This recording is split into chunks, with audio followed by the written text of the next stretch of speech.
Hello everyone. बच्चे, हमने question number 15 तक कर लिया था। एक क्वेश्चन बाकी है इस टॉपिक में से। फिर उसके बाद दूसरा बैलेंस शीट वाला टॉपिक आएगा, डेट इज क्वेश्चन नंबर 16 हमारा बाकी है। इसको अपन आज कर लेते हैं। Question number 16, class 11th accountancy book हम रेफर कर रहे हैं T S Grewal chapter number 5 का क्वेश्चन नंबर 16। ठीक है, इसमें हमें अकाउंटिंग इक्वेशन बनाना है। तो आइए अपन बनाते हैं अपना accounting equation.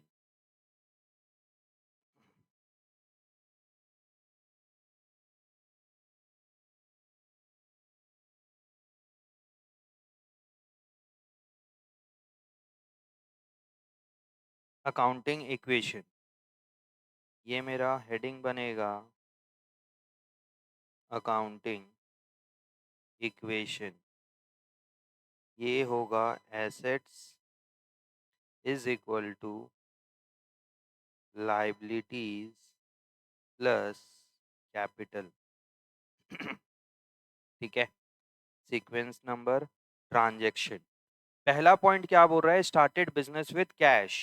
Started business with cash का क्या होगा? Started business with cash.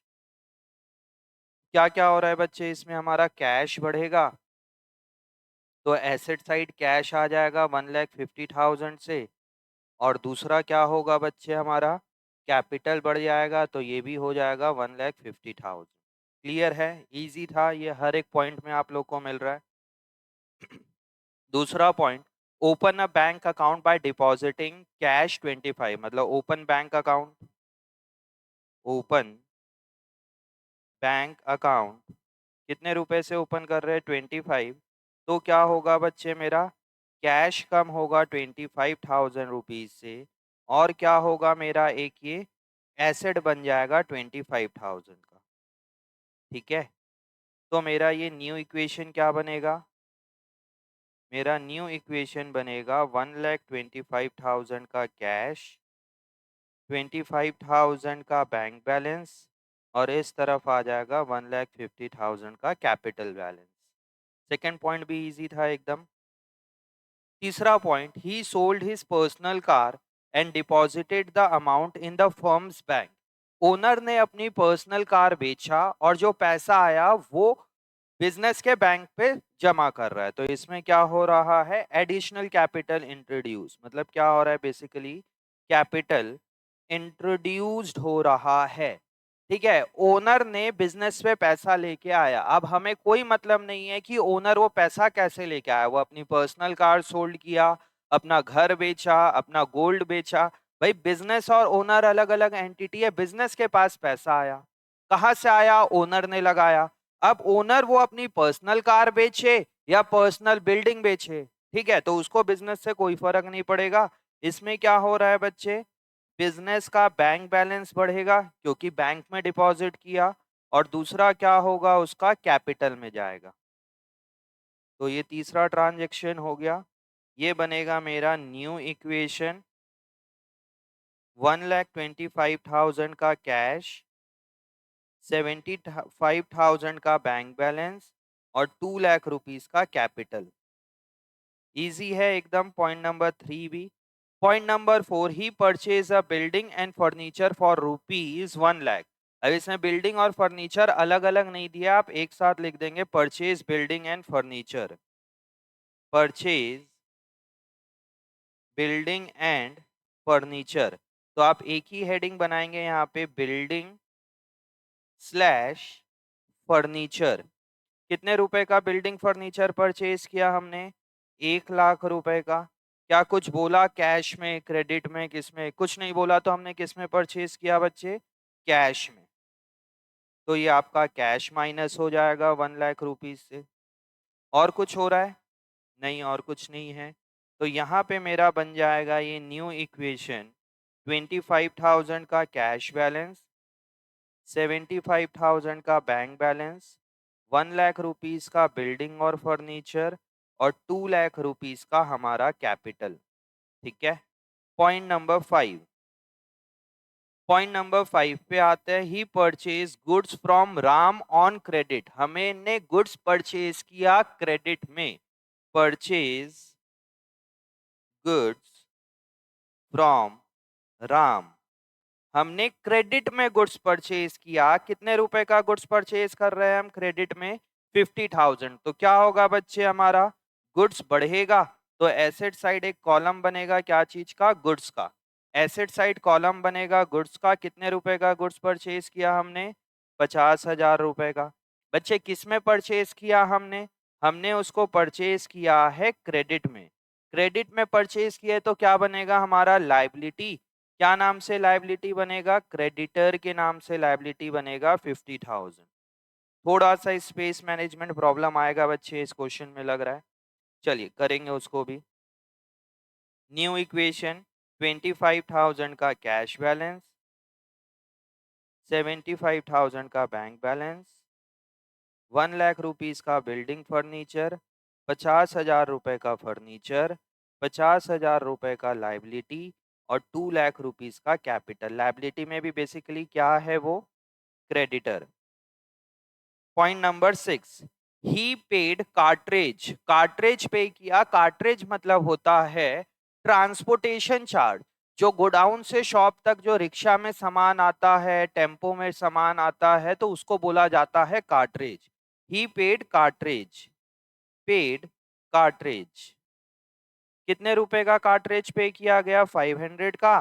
तो क्या होगा बच्चे, हमारा कैश कम होगा 500 से, और दूसरा क्या कम होगा हमारा?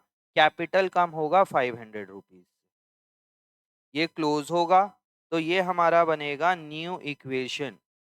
24,500, 75,000, 1,50,000, 50,000 और इधर कितना हो जाएगा? 1,99,500। तो ये मेरा एक इक्वेशन बन गया, इक्वेशन नंबर 6। अब आते हैं 7 पे। पॉइंट नंबर 7 क्या बोल रहा जा रहा है? He sold to Shyam on credit good costing 6,000 for 9,000। मतलब हमने श्याम को सामान बेचा 6,000 वाला गुड्स 9,000 में।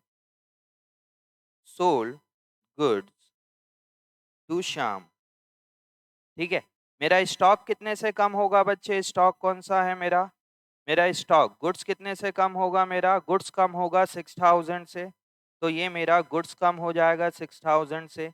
क्या मैंने कैश में बेचा? क्या कैश में बेचता तो कैश साइड प्लस होता।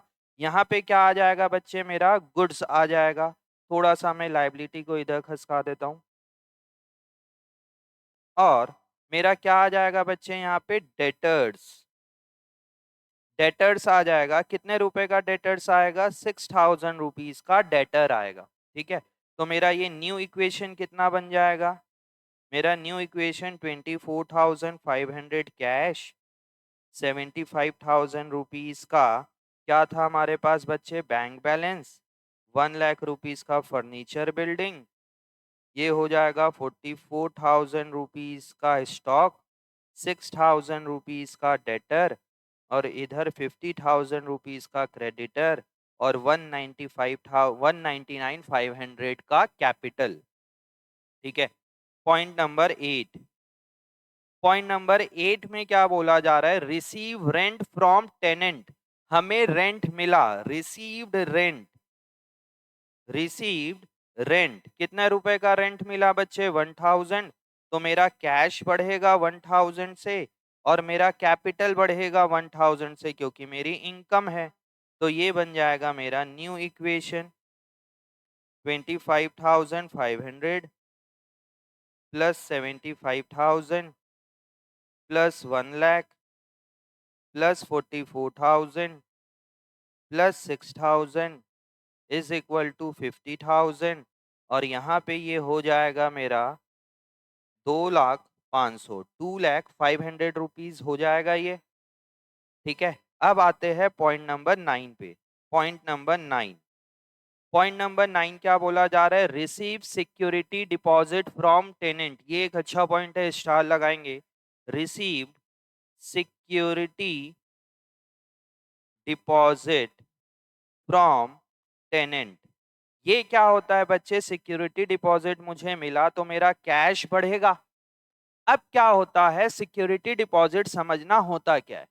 जब हम अपना घर या कोई बिजनेस का पार्ट हम किसी को रेंट में देते हैं, सपोज ये मेरी बिल्डिंग है, इसका मैंने कोई एक फ्लोर किसी को रेंट पे दिया। अगर मैं इसको अपने बिल्डिंग का एक पार्ट में किसी को रेंट पे दूंगा, तो सामने वाले को बोलूंगा भाई साहब आप कुछ सिक्योरिटी डिपॉजिट करो। सपोज मैं बोलूंगा कि आप सिक्योरिटी डिपॉजिट करो 15,000 रुपए का। जब आप इसको छोड़ के जाओगे तो आपको रिफंड मिल जाएगा। सिक्योरिटी डिपॉजिट क्यों लिया जाता है, सपोज ये जो टेनेंट किराएदार आया, हो सकता है हमारे बिल्डिंग को कुछ डैमेज कर दे, हो सकता है कभी वो रेंट पे ना करे और हमारा घर को छोड़ के चल दे, हमारे बिल्डिंग को छोड़ दे। तो टेनेंट अगर हमारे प्रॉपर्टी को यूज करेगा तो हो सकता है कुछ डैमेज कर दे या हमें कुछ लॉस हो जाए, अगर वो बिना रेंट दिए भग जाएगा तो क्या होगा, हम उससे कुछ सिक्योरिटी का पैसा पहले से डिपॉजिट कर लेते हैं और उसको बोलते हैं जब आप छोड़ के जाओगे तब आपको ये 15,000 रिफंड हो जाएगा। अब सपोज मैं हूं लैंडलॉर्ड, मेरे को मेरे टेनेंट ने 1 लाख रुपए सिक्योरिटी डिपॉजिट दिया, तो मेरे पास क्या हुआ बच्चे, मेरे पास ये कैश आया और क्या हुआ, मेरे लिए लाइबिलिटी बढ़ जाएगी। मेरे लिए टेंशन है कि जब वो छोड़ के जाएगा तो मुझे ये पैसा उसको वापस करना पड़ेगा। समझ में आ रहा है क्या हो रहा है। सिक्योरिटी डिपॉजिट अगर मिल रहा है तो वो टेनेंट के लिए एक लाइबिलिटी, एक टेंशन है कि भाई देखिए जिसका ये बिल्डिंग है उसको ये 15,000 रुपए मिला है एज अ डिपॉजिट, क्या उसका है क्या वो पैसा, नहीं, उसको एक टाइम के बाद वापस करना पड़ेगा अगर वो यूज नहीं आया। मतलब टेनेंट ने कोई डैमेज नहीं किया, कुछ नहीं किया। जब आप बाहर जाओगे देखना 12th के बाद और कोई रूम या घर किराए में लोगे तो सामने वाला आपसे सिक्योरिटी मांगता है। समझ में आया। तो सिक्योरिटी क्या है बच्चे, एक लाइबिलिटी है। तो यहाँ पे एक लाइबिलिटी साइड बन जाएगा सिक्योरिटी डिपॉजिट। सिक्योरिटी कितने रुपए का सिक्योरिटी बनेगा, 1,500 का सिक्योरिटी बनेगा। तो ये बनेगा मेरा न्यू इक्वेशन। न्यू इक्वेशन में क्या आ जाएगा, ये 27,000 का कैश, 75,000 का बैंक बैलेंस, 1 लाख रुपीज का बिल्डिंग और वो था 44,000 का स्टॉक, 6,000 का डेटर्स, 50,000 का क्रेडिटर, 1,500 का सिक्योरिटी डिपॉजिट और 2,500 का कैपिटल। तो ये हुआ मेरा 9th पॉइंट। ठीक है, अब आते हैं अपन अपना 10th पॉइंट पे, परचेज स्टेशनरी फॉर कैश। मतलब हमने परचेज क्या किया, परचेज स्टेशनरी, हमने स्टेशनरी परचेज किया कैश में। तो मेरा कैश कम हो जाएगा 100 रुपए और मेरा एक्सपेंस हो जाएगा 100 रुपए। स्टेशनरी हमारे लिए एक्सपेंस है। तो ये बन जाएगा मेरा new equation, 26,900 plus 75,000 rupees plus 1 lakh plus 44,000 plus 6,000 is equal to 50,000 का क्रेडिटर, 1,500 का सिक्योरिटी और 2,04,000 का capital. 11th point, invested in share. Invested in share, personal share, अच्छा पॉइंट है। इन्वेस्टेड इन शेयर ब्रैकेट में पर्सनल शेयर। पर्सनल शेयर मतलब कि मैंने मेरे ही नाम से, बिजनेस के नाम से नहीं, मैंने मेरे नाम से कुछ शेयर खरीद लिया। जैसे कि फॉर एग्जाम्पल बोलना चाहिए कि मैंने घर पे कार परचेज कर लिया और पैसा कहां से दिया, बिजनेस से दिया। देखना ये हमारा बिजनेस है, ठीक है, ये हमारा बिजनेस है। ओनर ने अपने पर्सनल नाम से 1 लाख रुपए का या कितने का, 50,000 रुपीज का शेयर परचेज कर लिया। बिजनेस से क्या हुआ, 50,000 रुपए आउटफ्लो हुआ, 50,000 कैश नहीं है, मतलब बैंक से पेमेंट हुआ 50,000 रुपए। अब बोलोगे सर कैश से कि बैंक से, यहाँ पे हमारे पास कैश है ही नहीं, तब आपको क्या मानना पड़ेगा कि हमने पेमेंट बैंक से किया। वैसे भी शेयर परचेज करोगे तो बैंक के थ्रू ही होता है, ठीक है। और ये 50,000 के बदले ये 50,000 रुपए हमारा आउटफ्लो हुआ।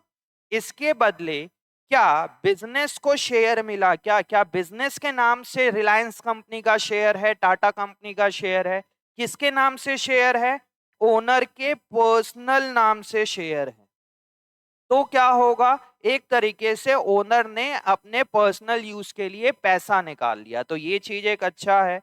ये बिजनेस का कोई एसेट नहीं बना। अगर बिजनेस अपने नाम से परचेज करता, क्योंकि ओनर और बिजनेस दो अलग अलग एंटिटी है, अगर बिजनेस अपने पर्पस के लिए लेता तब उसका एसेट बनता। उसने पर्पस अपने पर्पस से तो नहीं लिया, इसीलिए वो कैपिटल से कम हो जाएगा। ये बनेगा मेरा new equation. 26,900 cash, 25,000 bank balance, 1 lakh rupees, 44,000 plus 6,000 is equal to 50,000 plus 1,500 plus 1,50,500, 150,400, 150,400 rupees होगा ये new equation. Point number 12, point number 12 क्या है बच्चे यहाँ पे? पॉइंट नंबर 12 है, point number 12, receive interest in cash, received interest in cash. इसका मतलब क्या हो रहा है? रिसीव इंटरेस्ट इन कैश का मतलब कि बिजनेस को कैश में कुछ पैसा मिला। किस चीज का? इंटरेस्ट का पैसा मिला। तो क्या होगा बच्चों? ये होगा आपका कैश में प्लस होगा। और दूसरा क्या होगा? ये क्योंकि हमारे लिए इनकम है, तो इनकम को क्या करेंगे अपन?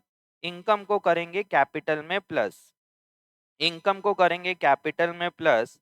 तो हमारा यहाँ पे ये न्यू इक्वेशन बन जाएगा 27,100 का कैश, 25,000 रुपीज का बैंक बैलेंस, 1 लाख रुपीज का बिल्डिंग, 44,000 स्टॉक, 6,000 रुपीज का डेटर्स, 50,000 क्रेडिटर, 1,500 प्लस 1,50,600 रुपीज का हमारा बन जाएगा ये कैपिटल। ठीक है, अब करेंगे अपन पॉइंट नंबर 13। पॉइंट 13 पे क्या बोला जा रहा है पढ़ेंगे। Introduce fresh capital. ये बहुत इजी है। Introduce fresh capital, introduce fresh capital मतलब बिजनेस पे और कैपिटल इंट्रोड्यूस हुआ। इसका क्या करेंगे? इंट्रोड्यूस फ्रेश कैपिटल का ये आपका कैश बढ़ेगा इस वजह से। और दूसरा क्या इम्पैक्ट होगा बच्चे? दूसरा होगा मेरा कैपिटल बढ़ेगा 25,000 से। और क्या बढ़ेगा? मेरा कैपिटल बढ़ेगा 25,000 रुपीज से। ठीक है, तो मेरा न्यू इक्वेशन क्या बना? ये new equation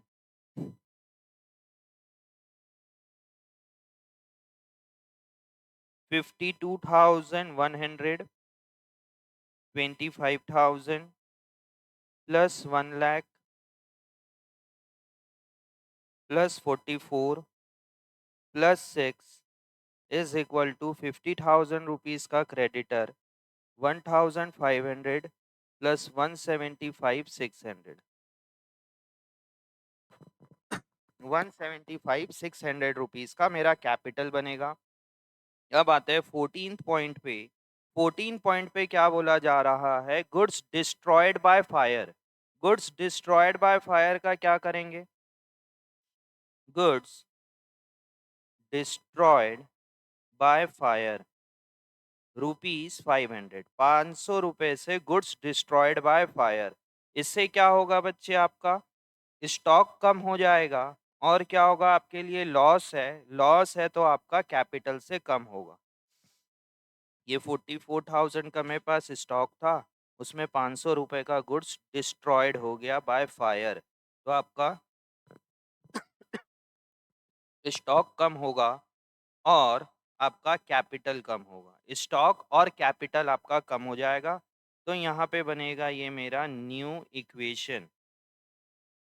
cash 52,100, bank balance 25,000, 1 lakh rupees का बिल्डिंग, 43,500 का स्टॉक, 6,000 रुपीस का क्या था हमारे पास, ये 6,000 का डेटर्स, 50,000 रुपीस का क्रेडिटर, 1,500 का सिक्योरिटी और 175 का कैपिटल। इतना आपसे ये पूछा जा रहा था क्वेश्चन नंबर 6 पे, क्वेश्चन नंबर 16 में।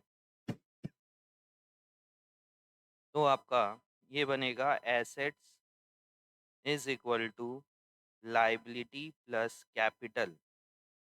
टोटल एसेट कितने का हो जाएगा देख लेते हैं। Total asset 52,100 plus 25,000 plus 1 lakh plus 43,500 plus 6,000, ये हो जाएगा 226,600। 2,26,600 रुपीज़ का एसेट। लाइबिलिटी बनेगा मेरा 51,600 और कैपिटल हमारा बनेगा यहाँ पे, कैपिटल हमारा बनेगा 175,100। कैपिटल बनेगा 175,100 से कैपिटल बन जाएगा। देखिए left hand side is equal to right hand side same आया है। यहाँ पे ये लाइबिलिटी, सॉरी यहाँ पे लाइबिलिटी है 51,500 से। अब देखिए left hand side is equal to right hand side same है। तो ये था हमारा क्वेश्चन नंबर 16 जो कि आज के वीडियो पे ये हो गया। ठीक है, इसको कर लेंगे अच्छे से। तो ये था क्वेश्चन नंबर 16।